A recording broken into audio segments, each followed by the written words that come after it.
Do you like scary movies? Most things associated with Stephen King are just glorious pieces of horror. The Mist is no different.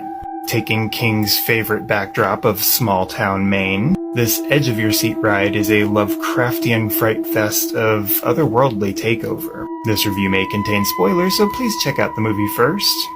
Otherwise, let's break it down. Directed by and screenplay done by Frank Darabont, who also brought us The Walking Dead. It's off to a pretty quick start as we're introduced to our main family, and their house is damaged in a really bad thunderstorm one night.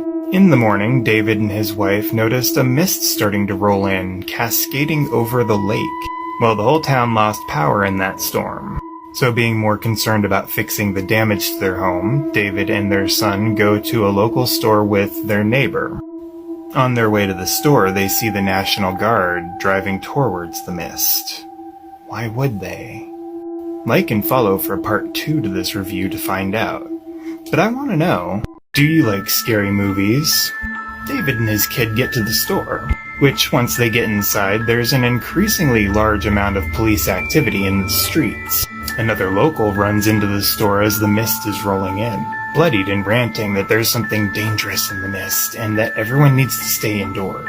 These people are actually smart as they listen to this man's warning and make refuge in the walls as the mist rolls in.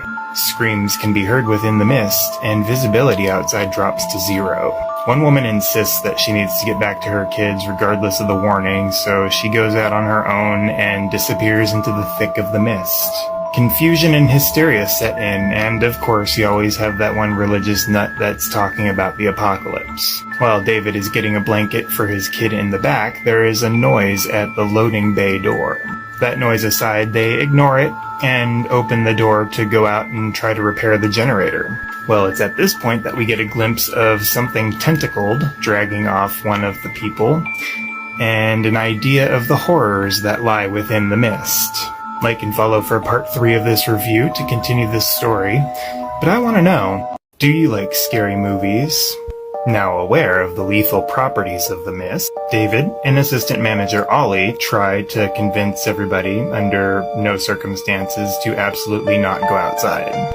The peanut gallery devises a plan to send one person out with a clothesline around their waist to go get a shotgun from his truck. Well, they only receive half of him back. Now everyone decides to make torches to try to defend themselves. But nightfall brings about some new varieties of these ravenous monsters. We jump themes to Addams Family meets Land of the Lost, as the store is barraged with these huge insect creatures and these GMO pterodactyls. The Messianic leader brushes with but somehow survives death, so becomes holier than thou, and subsequently more of a danger to the group. So David sets his eyes on escape. Will he get out? Like and follow for part 4, but I want to know, do you like scary movies?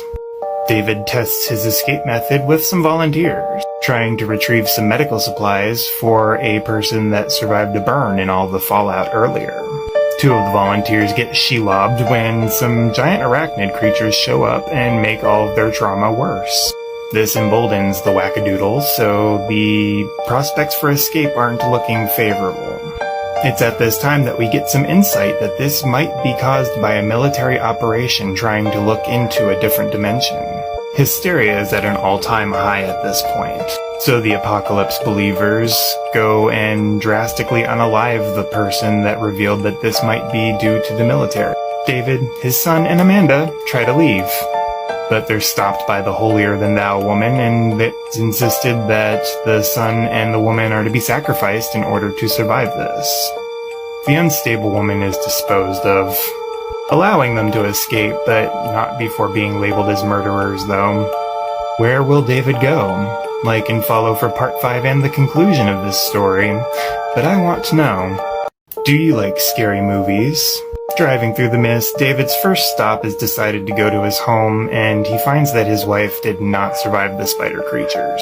With 3 other adults and his son in the car, they head south, and they see the wake of destruction left after the mist rolled through. This movie had one of the most messed up endings that I can recount.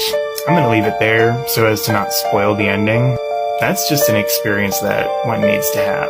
This movie's a heavy hitter.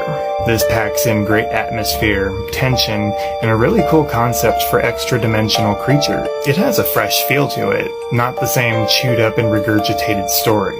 It did have real tangible issues that are from this world also. All is said, I will take points off for the real tangible issue, just because that counterproductive fanaticism just really irks me. I rate it overall a 9 out of 10. A must-watch with some decent rewatch value. What are your thoughts on The Mist? Like and follow for more. But I want to know.